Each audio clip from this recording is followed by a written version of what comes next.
Look at these stones, so quiet now. But once they heard screams. This is the Roman Colosseum, a place of glory or a stage of death. Thousands came for excitement. Few left with their lives. What we call history today was once a nightmare in real time. Imagine the crowd, 50,000 voices, shouting, waiting. The emperor rises, one hand moves, the gates open, and men walk into the sand, not as heroes, but as victims of entertainment. For Rome, it was a show. For them, it was the end. Most gladiators did not choose this life. They were slaves, prisoners, men with no escape. Every morning, they trained. Every night, they wondered, will I die tomorrow? Some became famous. But fame did not mean freedom. It only meant you die in front of more people. And it wasn't only men who suffered here. Animals were dragged from distant lands. Lions, tigers, bears, all forced into the arena, not to survive, but to die for applause. The crowd cheered. Rome felt powerful, but behind the cheers was cruelty without limits. The sand of the Colosseum was not just sand. It was soaked with blood, day after day, show after show. Some fighters begged for mercy. Others fought to their last breath.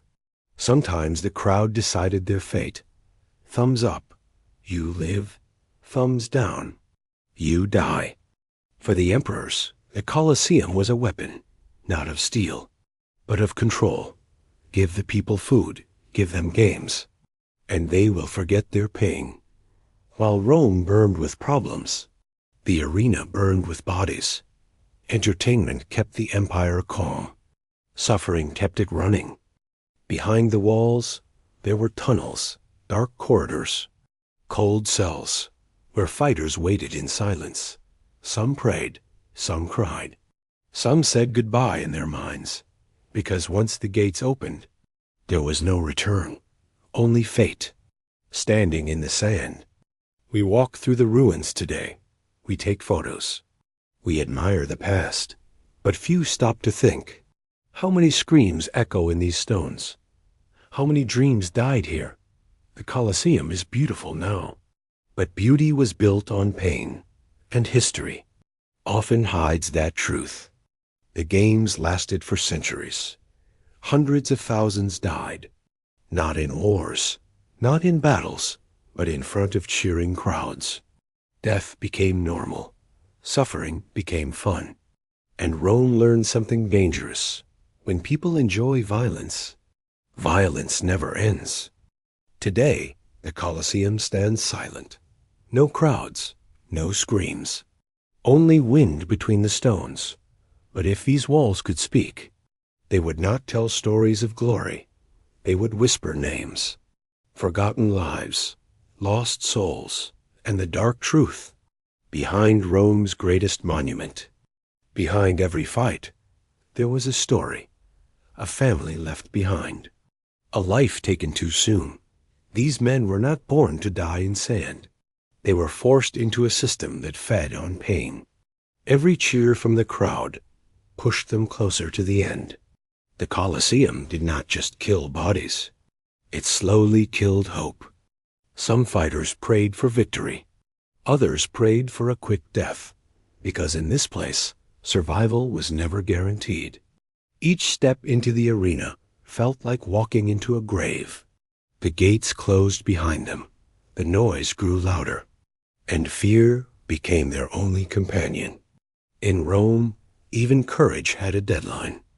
Children sat in the crowd, watching men die, learning that pain was entertainment, that screams were normal. This is how violence became tradition, passed from one generation to the next. The Colosseum shaped more than history. It shaped how people saw life, and how easily they accepted death. The fighters looked up at the sky, maybe for the last time. Dust filled their lungs, blood stained their hands, and still they fought, not for honor, not for glory, but for one more breath. In the arena, courage was not heroic. It was necessary to survive. Deep under the Colosseum, there were cages, dark rooms, cold floors, where men waited in silence, listening to the roar above them. Each sound meant someone had fallen. Each cheer meant another life was ending. Down there, fear lived longer than hope. Rome called it tradition. The emperors called it power. The people called it fun. But for the fighters, it was a slow march toward death. Every victory only delayed the inevitable. Because in the Colosseum, even champions were temporary. The crowd always wanted more blood. Some tried to escape. Few succeeded. Most were caught and punished harshly, because the empire could forgive many things, but not disobedience. A gladiator belonged to Rome, body and soul.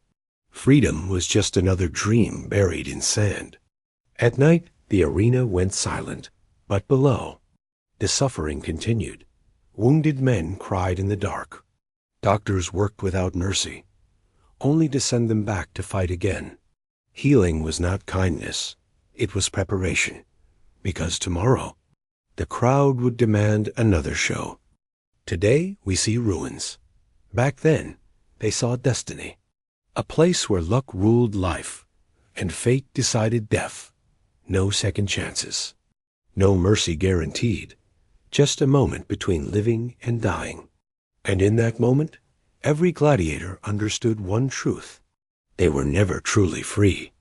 The Colosseum still stands, strong, silent, but its stones remember everything, every scream, every fall, every life that ended for applause. History calls it legendary, but legends often hide pain. And this is the darkest truth of all.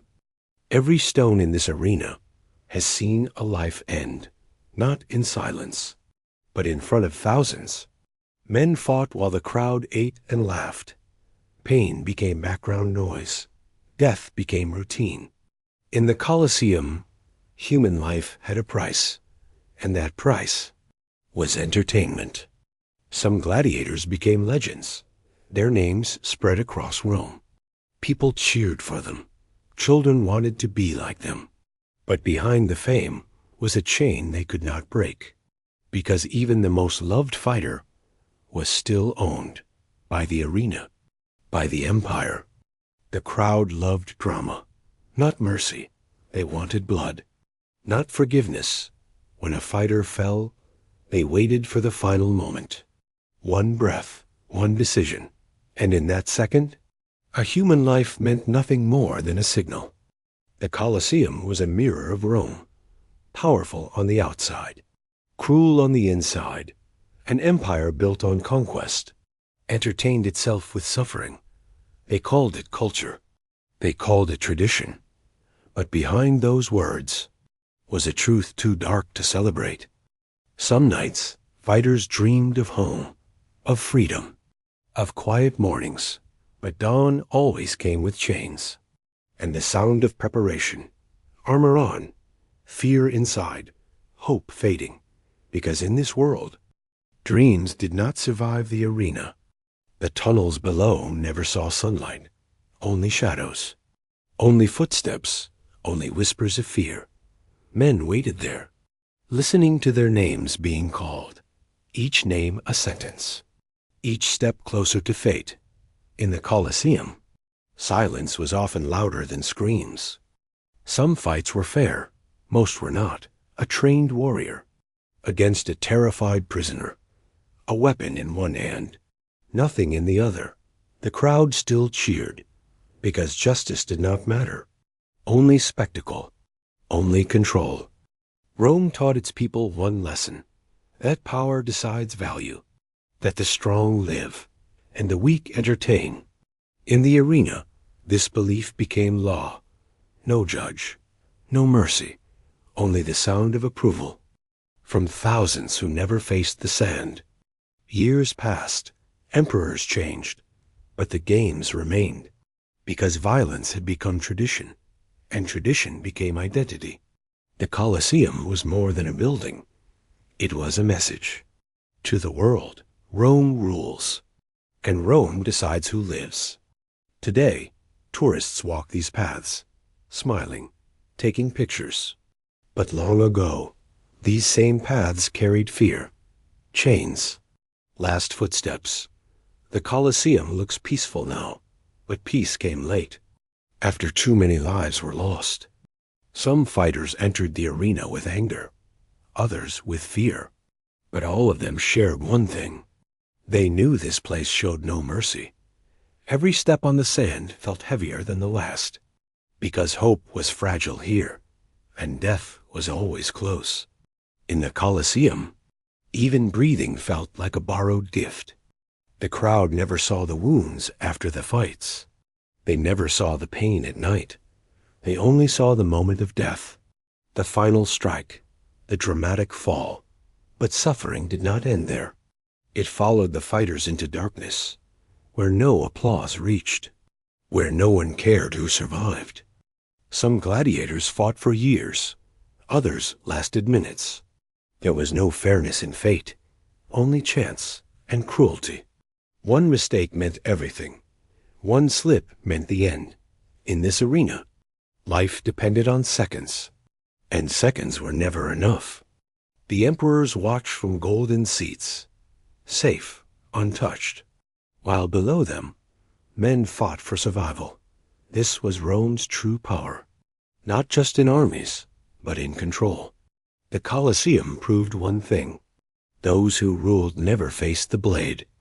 Some fighters begged the crowd for mercy. Others stood tall, ready to die with pride.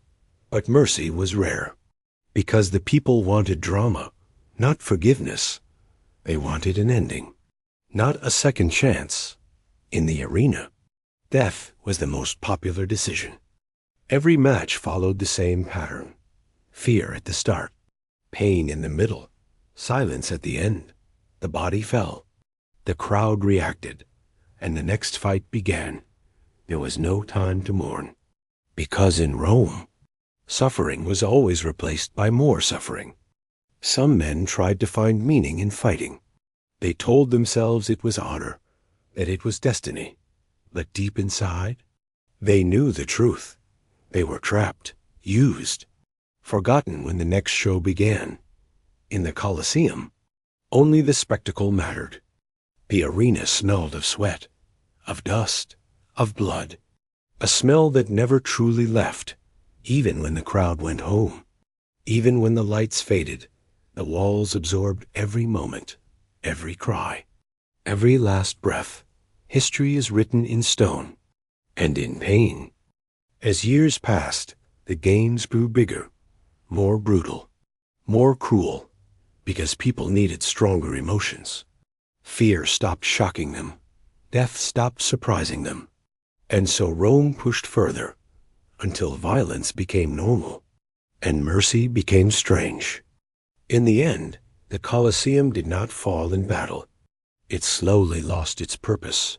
The cheers faded, the blood dried, but the memories stayed, because places remember what people forget.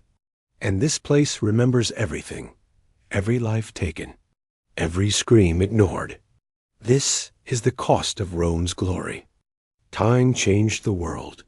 Empires fell. Kings disappeared. But the Colosseum remained, standing as a silent witness, not to glory, but to suffering. Every crack in its walls tells a story, not of victory, but of lives that were never given a choice.